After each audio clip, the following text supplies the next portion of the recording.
up, YouTube? It's Seth from Destination. Saw that bitch up in the basement. So before I start this video, I just want to let y'all know I've been going through a lot of stuff. A lot. Not because of y'all. I love YouTube. But, you know, it's just personal stuff, which I'm not going to get into because I don't like to bring my personal life on here. You know, things like that. So, I really appreciate all y'all. Like, I just started YouTube, and I even took a 3-week break between that. I think I started YouTube, like, you could say 2 months ago, but I haven't really been doing YouTube for a whole 2 months. And I'm still surprised of how fast we're growing. Like, we are growing fast. And I'm not one of them fake YouTubers, like, that's gonna sell my soul or anything when I get big. I'm gonna remember a lot of you that was here from day one. I promise that. I will remember all of you. I'll try my best, cause when we get big, it's gonna be crazy, for real. But today's reaction, we got Brixton versus Peckham. Most of the fans beef in London. The only beef I really knew about, in general, like the only beef I really paid attention to was Active Game versus 51st. And to be honest, I gotta react to more Suspect, man. You know, Suspect, I ain't gonna lie, I love Suspect, bro. That's my guy. That's my guy. For real. But without further ado, we don't fake no reactions. Let's start this video. Before I get into this video, guys, shout out to Socks for sending me over these insane socks. They sell some really cool slang type socks, which I'll definitely be rocking in the summer, alongside some fresh white Air Forces. The link is in the description, and I want all you guys to check them out, and let me know which socks you're trying to get. My favourite are these Mad Ting socks, so let me know what your favourite is. Anyway, let's get into the video. What's up, guys? It's your boy Kid Nerd here, back with another video. And we're going old school today, and talking about one of the most infamous beefs in London, and one of the first publicised feuds in London as well. I'm talking about the Brixton versus Peckham beef in the late 2000s to early 2010s. I don't want to drag on this intro for too long, and check out my Insta and Patreon in the description. And be sure to subscribe and turn on post notifications if you haven't already. Obviously, we have our Amazon gift card winner of the video as well. If you don't know yet, every video I give away a £50 Amazon gift card to a random follower on my Instagram. My Insta is on the screen now, and all you have to do is follow that for a chance to win an Amazon gift card. And today's winner, we have pt.cfn. So if that's you, give me a message and receive your £50 Amazon gift card. Let's get into the video.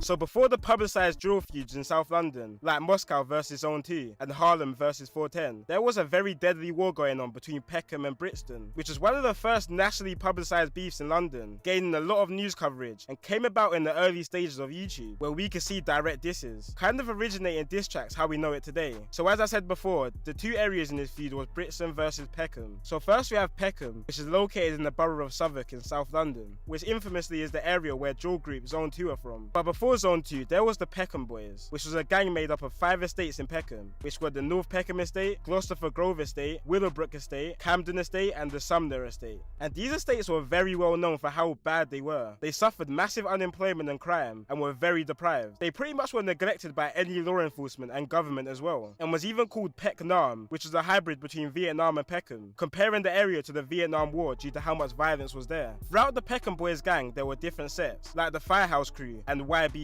or Younger Peckham Boys. There were also a couple Jamaican yardie gangs in Peckham, like the Sunrise Crew and the Spanglers as well. And on the other side of the feud, we have Brixton, which is about an 11-minute ride from Peckham, and is located in the borough of Lambeth. Brixton's main gang in this feud was called the Gas Gang, who was a gang from the Angel Town Estate. And these guys were the most violent gang in the Brixton area, and were even responsible for 3/4 of violent incidents in Brixton in 2012. The Angel Town Estate, where Gas Gang is from, probably has the richest history of gangs in London, with many different generational gangs being bred from this estate, like the PDC gang in the 2000s who dominated the estate. Nowadays it's the Get Back gang or 150 who take on the estate. But let's take it back a minute to 2008, where Peckham, who I first mentioned, was deep in the decades long with a gang called the Ghetto Boys, who was a gang from Lewisham in South London, which was a crazy war in itself, and I'll definitely do a video of that in the future. But in 2008, after decades of back and forth between the Peckham and Lewisham gangs, the younger generations in both gangs agreed to an alliance, which was fully solidified during the Notting Hill Carnival in August 2008. 2008, when 180 members from both gangs organised a link-up at the carnival. The link-up was actually intercepted by police because the police thought the two gangs were linking up to fight each other. But as Peckham's relationship with Lewisham got better, their relationship with Brixton started to worsen. See, historically, Brixton and Peckham have always had a feud, even dating all the way back to the 1950s, where local schoolboys from both areas would clash, which was even more hostile after immigration, because Peckham was filled with mainly African immigrants, while Brixton was filled with mainly Caribbean immigrants. So there's always been big culture clashes there. But as I said, in 2008, the war between Brixton and Peckham was starting to become a lot more heated, and these were times where guns were much more...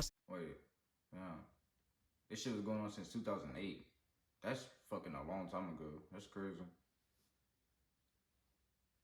In 2008, the war between Brixton and Peckham was starting to become a lot more heated, and these were times where guns were much more accessible than what they are now. It wasn't uncommon for a gang member to be rolling around with a gun, just like how nowadays most gang members roll around with knives. So there was a lot of back and forth shooting between these areas. In one instance, members from a Brixton gang called OC, who were heavily allied with Gas Gang, rid out on Woolworth Road, which at the time was a territory of the Shoot Instant gang, who were part of the Peckham side, and started shooting at two Peckham rappers called Snap Capone and Butch, who were walking down the street. Both rappers actually managed to run to a convenience store and managed to dodge the bullet. While running into the shop, an innocent bystander just trying to get into the same shop was shot and killed. His name was Ryan Bravo, and he was 18 at the time. And this was one of the big turning points in making his feud widely publicised in the UK. Just to rub salt in the wounds, the OC gang made a diss track called Bullet Rhythm, when a member mocked the situation with the lyrics, "Had you running in the shop like you're buying something," while a member of a Peckham gang then responded to the situation in a song called Real Riders, saying,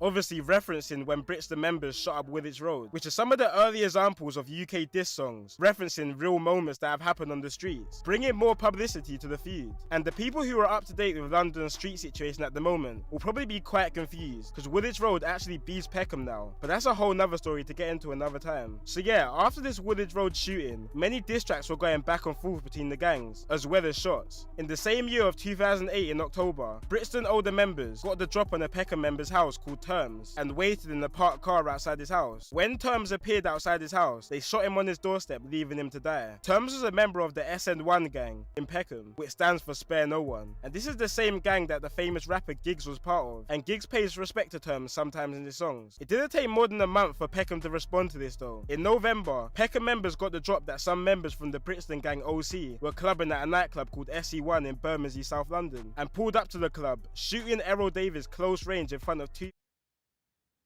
It be some of the most unexpected places. Well, shit, I ain't gonna lie. You bound to get fucking caught lacking at a club. For real. But sometimes they do be the most unexpected places, bro, niggas will catch you at. But shit, a club, especially the clubs down here, I ain't gonna lie, niggas be shooting down here in the clubs all the time. I mean, like, shooting. I mean, shooting. Everybody. But that shit's crazy, though. RP to bro. For real shit.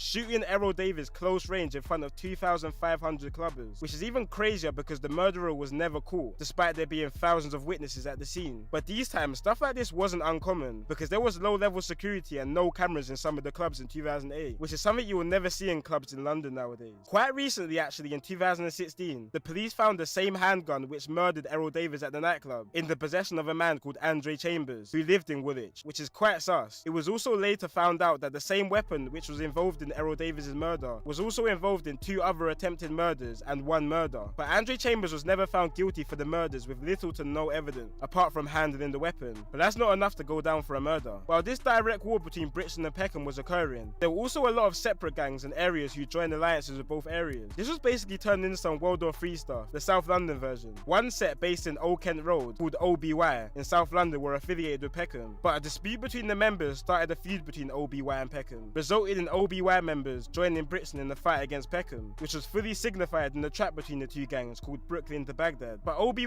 went off to a bad start in his feud after losing one of their younger members called Baby Ryder. His real name was Sunday Esiot, and he was a 15-year-old orphan from Nigeria after his mum and dad both died when he was younger, and he started to get involved in the South London feud. Before he was stabbed, he pulled out an imitation firearm on 4 rival members. When they realized it was fake, they chased him through a park while he was screaming for his life, begging his killers not to kill him and spare his life. But he was ultimately stabbed stabbed 9 times and left to die. So after the back and forth in 2008, Brixton and Peckham was literally a no-go zone. And me personally, growing up as a kid around these times, despite me not actually living in the area and being too young to understand all this stuff, I just knew Brixton and Peckham was a place you do not go. Even the Member of Parliament of Peckham at the time, Harriet Harman, would wear a bulletproof vest and have security while she would walk through Peckham, further embracing the name Peckham. Then 2009 hit, and this was a big year for music from both sides, but especially from the Peckham side of things, when Giggs dropped a couple mixtapes and started putting some of his other members onto music, like Gunna D and Killer Kai. But Giggs was under a lot of pressure from the police at the time, who would cancel his shows, warn labels not to work with him, and even banned him from appearing in TV and radio, which is something we see a lot now with police taking down these drill music videos. Well, the reason why police was so onto Giggs is because the streets were crazy at these times, and Giggs' Peckham gang SN1 were making headlines early on in 2009 when they executed the ex-member in broad daylight on a busy street because he fell out with the gang earlier on. This was a ticking point for police because it was seeming to the public at this time that the gangs had took control and could do whatever they want, which was essentially true. So police started gathering CCTV footage of previous rideouts from both Peckham and Brixton gangs in an attempt to take down some members. Police sent over this footage to Peckham members' lawyers as proof of their involvement in the feud, which a member then grabbed the footage of his lawyer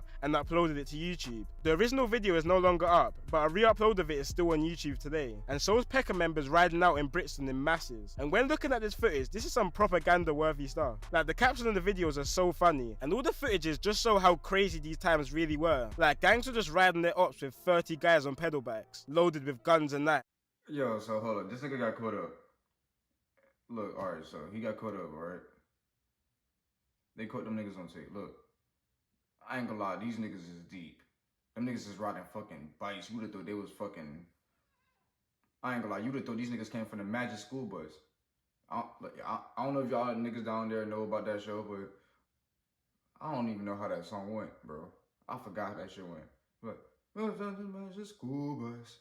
Let's go to the Magic School Bus. Them niggas look like a fucking group of school kids got them ready to do a drill. I ain't gonna lie, but these niggas ain't playing. That's the difference. But damn, niggas got caught up like that. That shit is funny though. Them niggas is deep though. It's just cause you see a whole bunch of niggas on the bike, it's shit. That don't mean shit, for real. You can get caught on a bike, motorcycle, a car. Shit, even on foot, bro. Crazy these times really were. Like, gangs were just riding their ops with 30 guys on pedal bikes, loaded with guns and knives. There's no way you could get away with that stuff nowadays in London. 3 boys can't even walk to the shop in London without getting stopped by police, let alone that many people on bikes. Brixton gangs responded to this YouTube video, in the music video called You're Liars, and the whole year of 2009 was literally just filled with violence and diss tracks, with some real classics like Wreckagee from Peckham younger members. Around the same time of this release, a 13-year-old boy was stabbed 5 times in South London due to the feud between these areas, which hit national 13? That nigga was 13? You mean this nigga? This little nigga? 13-year-old boy, look, this 13-year-old was stabbed.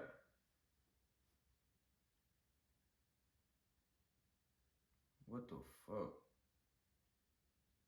was stabbed 5 times in South London due to the feud between these areas, which hit national attention because 13 is hella young. And I think this rang into a lot of people's mind that this issue was very bad because kids as young and even younger than 30 were now known to be involved in this. And on top of all this Brixton and Peckham beef, Peckham were having their own issues inside the area, and the civil war started to ignite in the Peckham area, which was fully all out after a member of the MLB gang, or Mandem on Brandon, was shot dead by Peckham olders. MLB is a gang from the Brandon estate in South London, which is the same estate drill group Moscow 17 is based in. Peckham rapper Snap Capone was linked to the murder, but managed to beat the case. But a member was sent to prison for hiding the gun used in the murder. This created a lot of politics between Peckham and the Peckham affiliated gangs, and eventually after many disputes, members of an estate called Lexham Estate split away from the Peckham sets and started beefing Peckham, which just started turning Peckham very messy. At the same time, different Peckham sets started turning on each other, and because Peckham is such a big area and had so many different estates, the gangs just started keeping inside their estate. One of these being the Pelican estate, which started beefing other Peckham gangs after the disagreement, which in December of 2010 resulted in 2 members being stabbed and 1 being shot to death. The member who died was called Vesta, and police were investigating the situation heavily at the time. So while this investigation was taking place, a younger member of a rival Peckham gang started to go onto the Pelican estate and post leaflets through the doors, which said, and I quote, "Stop snitching or we'll come for you," which must have been hella threatening for the normal residents who just live on the estate and had nothing to do with the gang situation. 2 members, Tiny Nutty and Jungle, were convicted and sent to a minimum of 30 years for the murder,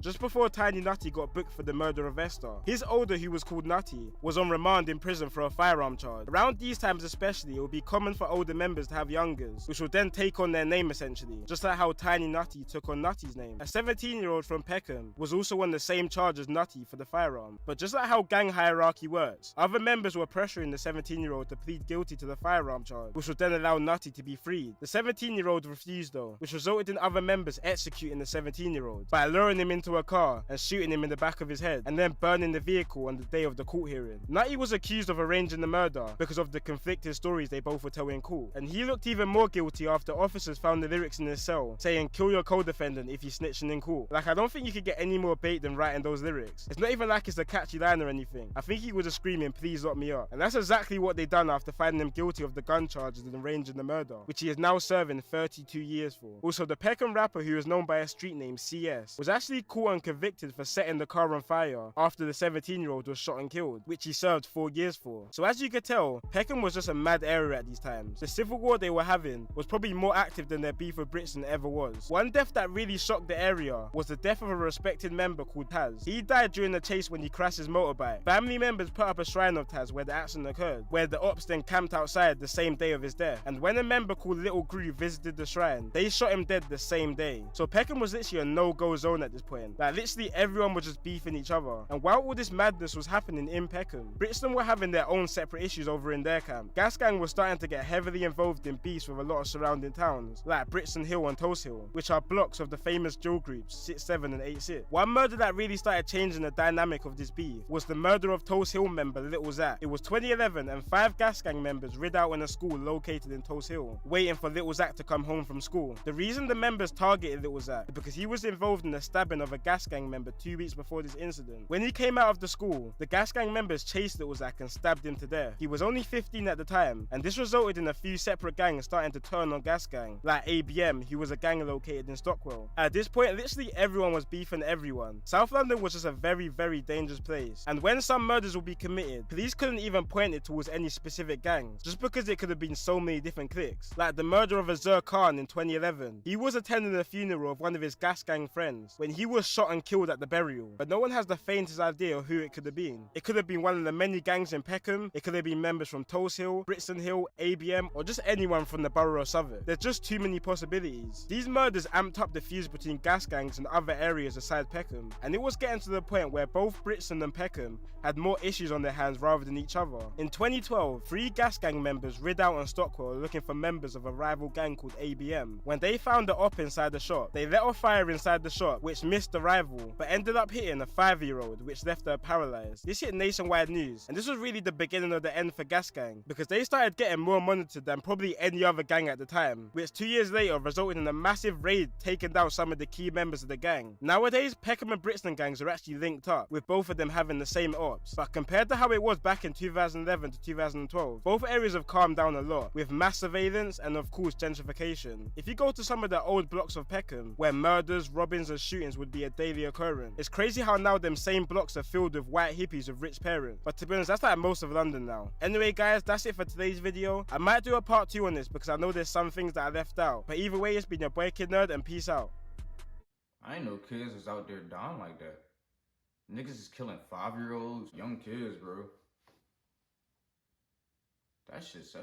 I ain't know shit was going on like that, bro. I really didn't, bro. That shit's wicked. That's why I'm like, what the fuck? We gotta do better as a community. I know y'all wanna hear me say this shit, but we gotta do better as a community, man. You know, I know this shit was a while ago. This shit was, I'm pretty sure this shit's still going on. But when this shit started, this shit was a while ago, so. But still, we gotta do better, y'all, you know? We gotta stay on our grind, man. Like I told y'all, I think in one of my old videos, let motherfuckers hate.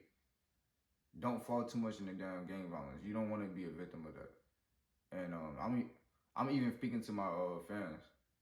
Y'all don't want to be a victim of none of that, bro. Cause at the end of the day, some motherfuckers think it's cool, but in reality, that shit not cool. You don't want to be watching your shoulders every day, watching for the police, watching for your enemies, your ops. That shit don't feel good. You gonna wish you wasn't in that life. You know what I'm saying? But that's it for today's video. Like and subscribe. I hope to see y'all next video. And I'm out.